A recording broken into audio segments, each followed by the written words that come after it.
Welcome to the 15th edition of Pod Universal, India's first pod magazine, brought to you by Prime Point Foundation. After 5 years of glorious tenure as President of India, Dr. APJ Abdul Kalam hands over the charge to the new President and leaves Rashtrapathi Bhavan on 20th July 2007. Hailing from an ordinary poor family at Rameshwaram, southern tip of India, he emerged as one of the rocket scientists of India, placing the country in the map of superpowers. He was honored with the highest civilian award of the country, Bharat Ratna, in recognition of his services. His books ignited minds and India 2020 inspired the entire youth of India. When he was elected as President of India in 2002, the children and students of the country celebrated the occasion, an unusual event happening for a non-political person. During his tenure as President, he made the Rashtrapathi Bhavan as People Bhavan, meeting endlessly thousands and thousands of citizens and more of children. Instead of confining to the traditional protocol-oriented living, he showed himself as People's President. Unusually of any president, he started meeting children of the country in large numbers and interacting with them. He also started teaching science and technology through video conferencing to the universities from Rashtrapathi Bhavan. He has personally responded to thousands of emails received by him from youngsters. It is not that Dr. Kalam was honored as President of India, but it is the office of President was honored with his occupation. When he is stepping out of the office of President on 20th July 2007, after 5 years of tenure, the entire nation stands up and salutes him for his glorious contribution to the nation and to the youngsters.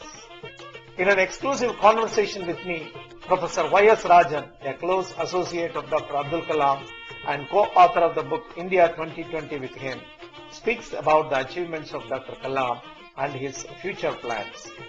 Please listen to the chat session recorded over telephone on the eve of Dr. Kalam's handing over the charge.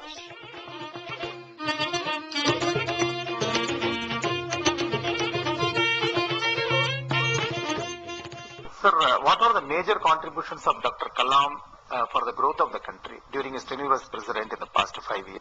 One very important significant contribution is to create in the minds of everybody the concept of developed India. That is, India can become a developed country and we can grow economically fast, we can be completely remove poverty and we can do it. This is one singular contribution.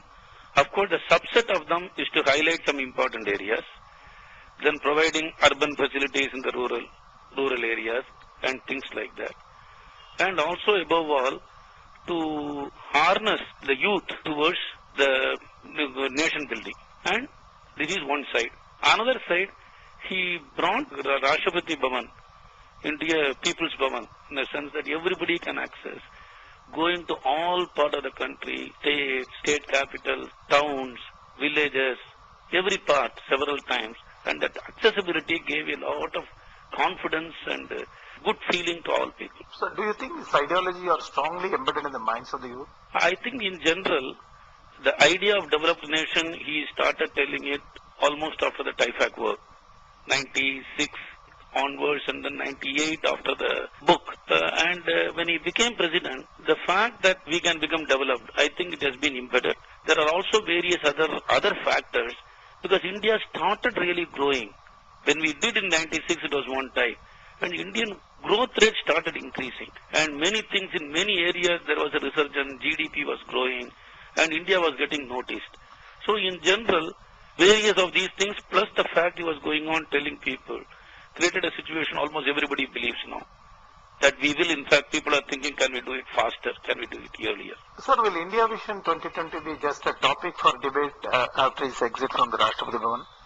I think that stage has gone long ago because India is now on a very fast growth in almost every sector. Only certain things in agriculture one needs to give an attention, and that also has to be by technology infusion at different levels.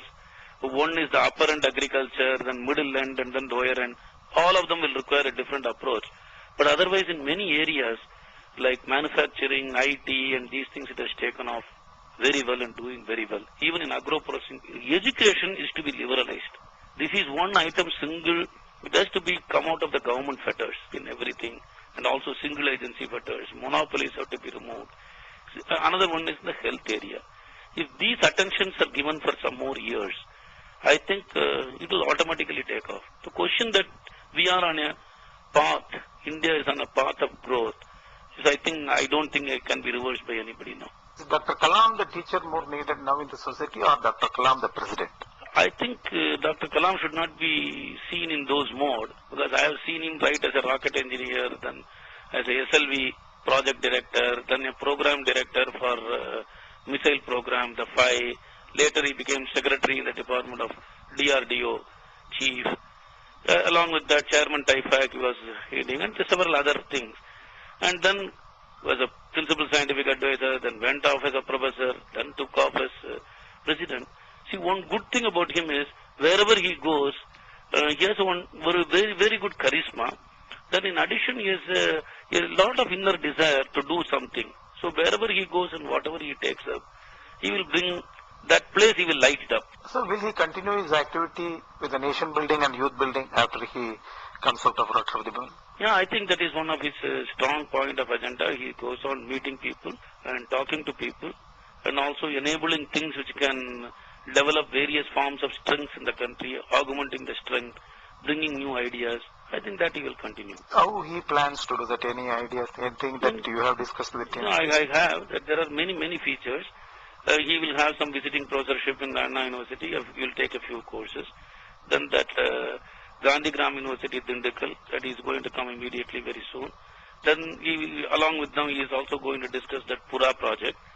Then in the space, he has started a university. He will be as a chancellor. And he is going to be in the Nalanda University. He is going to be the visitor, the new one, resurgence of Nalanda. Similarly, many other things are there. Many people are calling him. He will also go for several talks.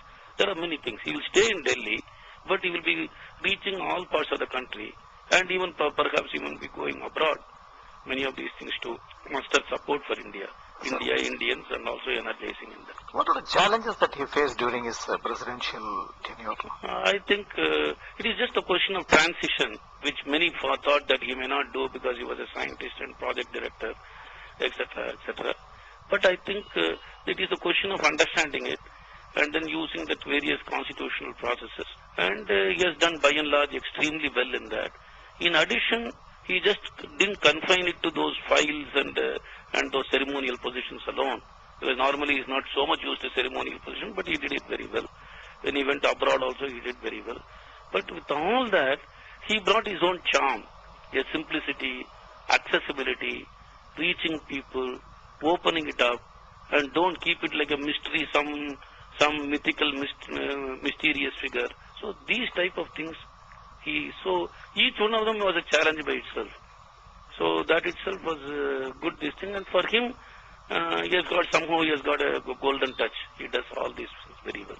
Sir, what is his message at the time of his leaving Rashtrapathi Bhavan? Anything that he has shared with you? To the youth I think he has country? to talk to everybody. I think one of the important things is going to be that we like to build confidence in the people, for all Indians, in themselves and for the country. This will be one of his very important mission, among other things which he is doing. Thank you, sir.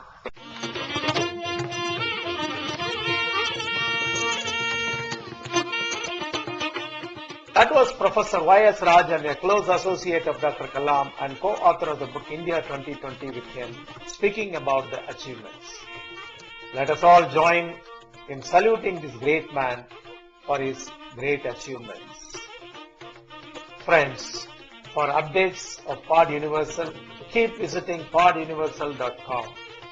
Please send in your comments and suggestions to poduniversal@gmail.com. This is K. Srinivasan, editor of Pod Universal, signing off from the show. Till we meet next, bye.